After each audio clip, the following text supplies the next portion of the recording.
Halo YouTube, jumpa lagi di channel ADR13, tempat berbagi informasi dari mulai informasi yang bermanfaat sampai dengan informasi yang tidak ada manfaatnya sama sekali. Di video kali ini saya akan merekomendasikan tempat wisata baru yang ada di kota Takengon, Aceh Tengah.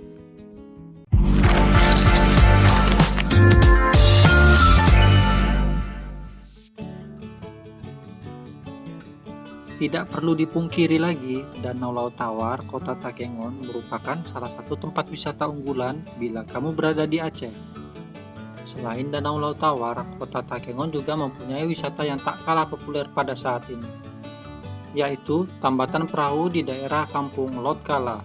Di kawasan Kala, kebanyakan ini kamu akan disuguhi tulisan besar saat kamu memasuki wisata Takengon satu ini. Kamu sekeluarga bisa berfoto dengan background tulisan besar Tambatan Perahu Lot Kala.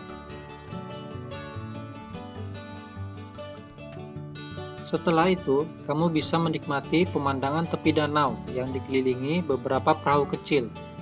Foto di pinggir danau kawasan wisata Takengon ini akan lebih menarik karena terdapat dermaga cantik yang dihiasi ornamen kayu dengan wadah menyerupai sarang burung di setiap sudut lampu yang dipasang.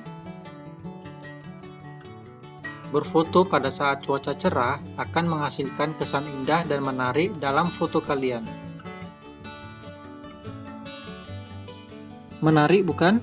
Yuk segera rencanakan liburan bersama keluarga atau sahabatmu ke Takengon.